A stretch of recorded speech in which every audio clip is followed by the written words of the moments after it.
Só pra deixar claro, eu não esqueci do nosso recap de Imaizumi, ainda tem muita coisa pra destrinchar nesse harém totalmente satisfatório. Mas antes de qualquer coisa, se quiser apoiar o canal com algo além de sua inscrição, que é muito importante, tem também a área dos membros, porque são vocês os únicos patrocinadores das Guiaros de Cultura. Na parte passada a gente foi até o capítulo 27, então vamos dar seguimento de onde paramos. E antes de irmos para o tema desse capítulo 28, é sempre bom notar a primeira página que normalmente é colorida. O artista deixou um fanservicezinho com a Lisa e a mãe do protagonista, usando apenas um biquíni. Sempre destacando, Sempre destacando que o Keita tem uma bela mãe. Eu diria que ela merece o selo de cavalona de qualidade aqui da adega. Apesar de não ter um volume corporal muito grande para merecer realmente esse selo, eu vou abrir uma exceção para essa waifu por ser uma madura de respeito, de muito respeito. Mas beleza, esse capítulo 28 gira em torno de uma visita ao santuário em comemoração ao Ano Novo, o que é basicamente uma tradição entre os japoneses a cada início de ano.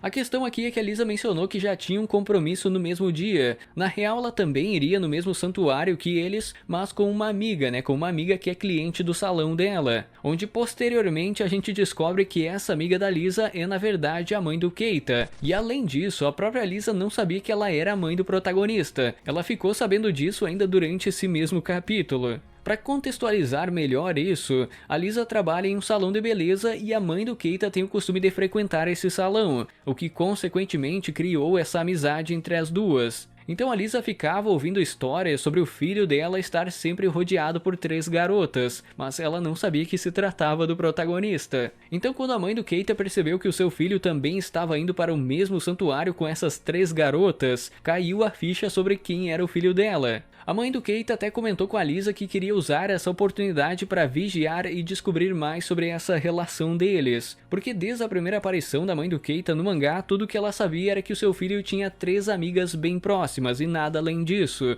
já que o fato de ser um harém ainda era um segredo nessa época. E para ajudar o protagonista para dar uma mão para ele, a Lisa fingiu estar com dor de barriga e deixou a mãe do Keita sozinha, assim criando a oportunidade para ligar para Aruri e avisar que tinha uma pessoa seguindo ele. Sendo que a ideia da heroína simplesmente foi se juntar com a mãe do Keita e tentar não flertar com o protagonista o máximo possível. Eu gostei desse capítulo porque desenvolve um pouco mais essa relação de mãe e filho durante essa visita ao santuário, porque em outra ocasião, quando o Keita foi junto com sua mãe fazer orações de ano novo, ele tinha o costume de pedir por mais masculinidade, pedindo algo para ele mesmo, mas nesse caso ele pediu pela felicidade das pessoas à sua volta. Então a mãe do Keita entendeu que ele realmente estava crescendo, que ele estava mudando aos poucos, até mesmo tendo mais confiança na pessoa que ele estava se tornando, que em segredo estava se tornando o rei do harém, literalmente.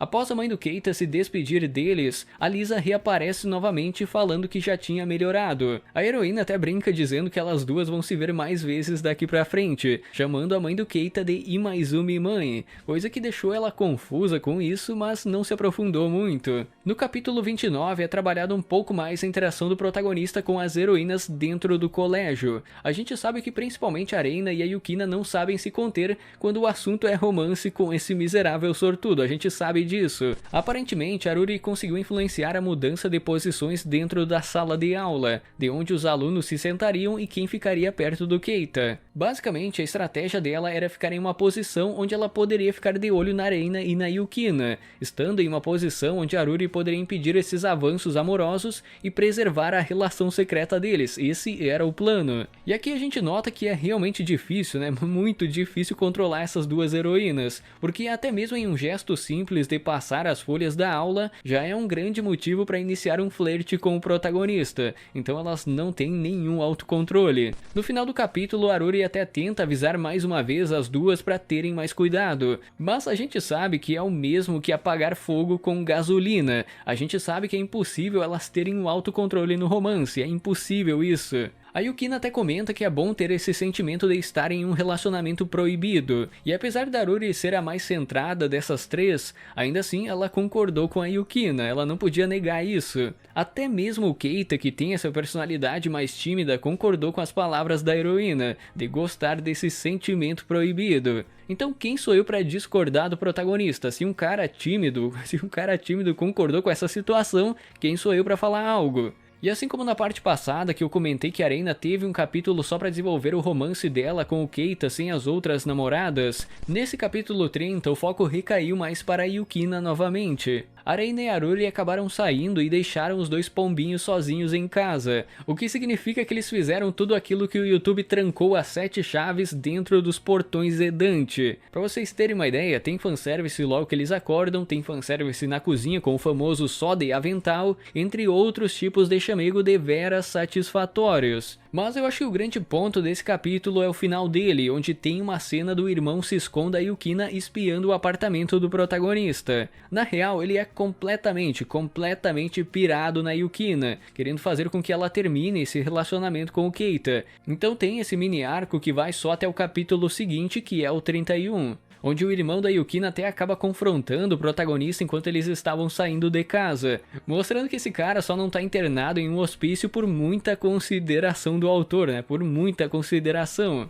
Que por sinal, o nome do irmão da Yukina é Eita, e qualquer semelhança com o Keita é mera coincidência, porque o protagonista pelo menos não precisa tomar tarja preta. O Eita até fica surpreso pelo fato do Keita ser um fã dele, mais especificamente da banda que o Eita faz parte, o que acaba quebrando um pouco esse clima desse SCON, e rolando até mesmo um jantar junto com o irmão da Yukina para explicar melhor essa situação deles, onde a heroína comenta que ela está em um relacionamento com o protagonista e que a Reina e a Aruri também fazem parte disso, até mesmo destacando o quão dotado é o Keita para afirmar a masculinidade dele, né, destacando isso.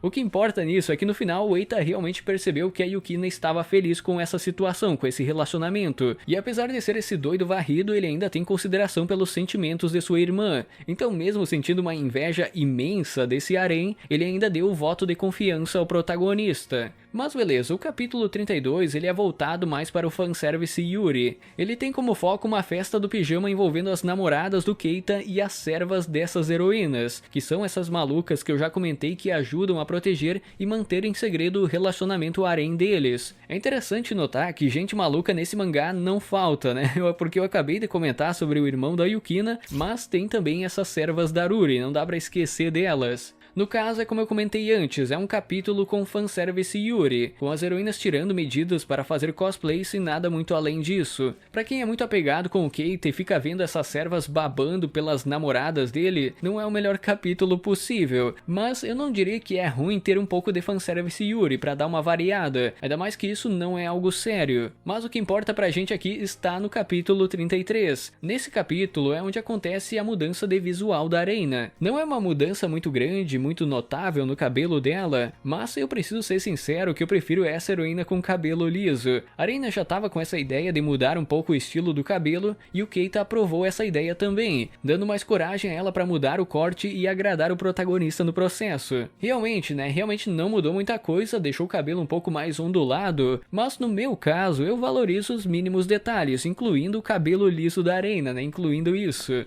Às vezes o cara fica muito apegado com o design de alguma heroína, e quando acontece esse tipo de mudança, geralmente é algo que eu não curto. Mas vai de cada um, né? Vai de cada um. Por outro lado, o capítulo 34 acaba focando um pouco mais na Aruri. Ultimamente ela anda bastante ocupada com o treinamento na loja de cosméticos, então não tem muito tempo pra ficar de chamego com o protagonista, assim como as outras duas heroínas, que estão sempre grudadas nele. E isso acaba criando um clima um pouco triste, mas pelo menos serviu para mostrar que o Keita estava ligado nos sentimentos da Aruri. Apesar dela não deixar claro isso, o protagonista conseguiu observar essa situação, sendo que após o trabalho dela, o Keita acaba indo buscar a Aruri e pela primeira vez ele chamou a heroína pelo seu nome. Ele finalmente criou coragem para ter essa intimidade. Depois de toda a putaria que já rolou entre eles, eu acho que chamar pelo nome deveria ser o menor dos problemas. Mas beleza, né? Mas beleza, a cultura é totalmente diferente, totalmente. E para finalizar esse vídeo fica uma menção para o capítulo 35, onde mostra que as heroínas têm o costume de usarem provocações verbais para atiçar o estado amoroso do protagonista. Por ele ser um M, esse tipo de provocação é algo que o Keita curte bastante, e as heroínas sabem muito bem disso. Então tem um pouco de fanservice voltado mais para esse lado também, né, para esse lado masoquista. Digamos que o protagonista é do tipo que gosta de apanhar, isso resume bem. E no mais, era isso por hoje, né, talvez na próxima parte a gente já alcance os atuais desse etizão de cultura. Por isso inscreva-se, confira o sininho, vire membro se quiser e até uma próxima.